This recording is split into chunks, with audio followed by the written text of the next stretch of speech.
గుండె చప్పుడు మన ప్రియతమ నాయకులు పవన్ కళ్యాణ్ గారికి ప్రత్యేక నమస్కారం.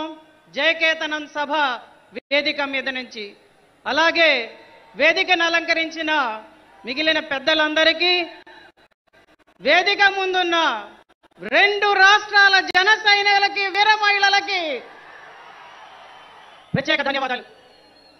ముందుగా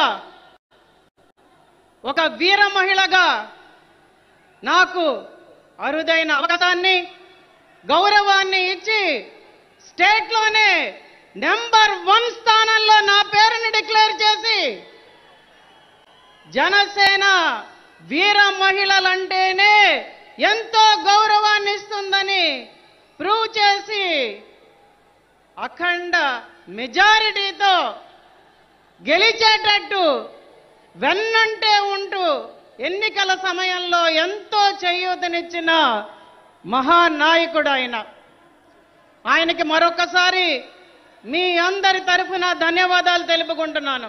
ఇంకా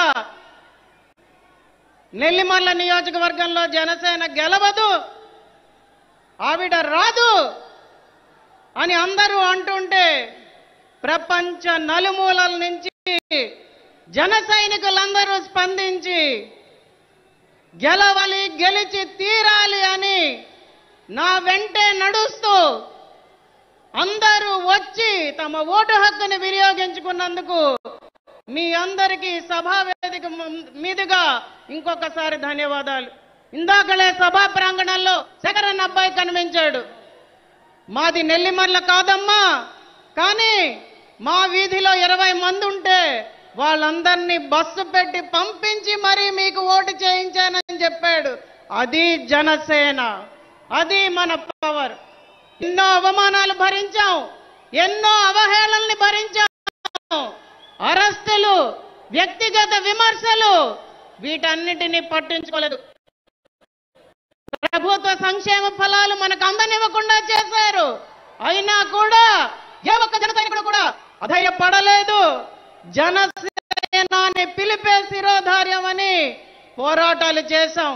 భవన నిర్మాణ కార్మికులకు అండగా నిల్చున్నాం. రైతు గర్జన చేసి రైతులకి సంఘీభావం తెలియజేశాం.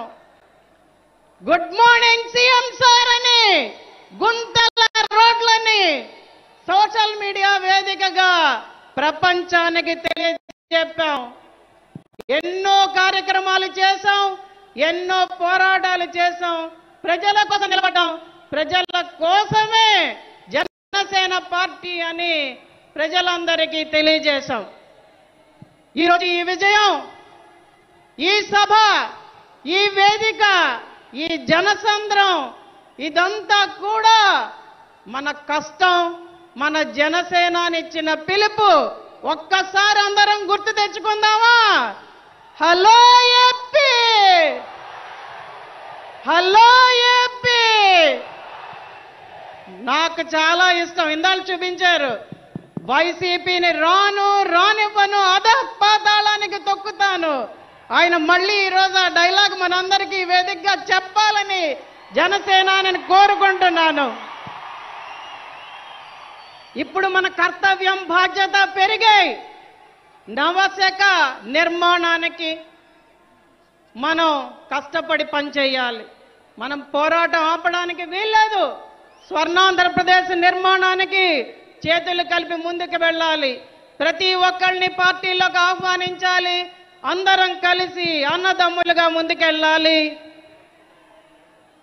మనమందరం కలిసి యువత బంగారు భవిష్యత్తు అన్న మన జనసేనాని మాటని నిజం చేసేటట్టుగా పనిచేయాలని పిలుపునిస్తూ నాకు ఈ అవకాశం ఇచ్చినందుకు అందరికీ ప్రత్యేకంగా ధన్యవాదాలు తెలుపుకుంటున్నాను.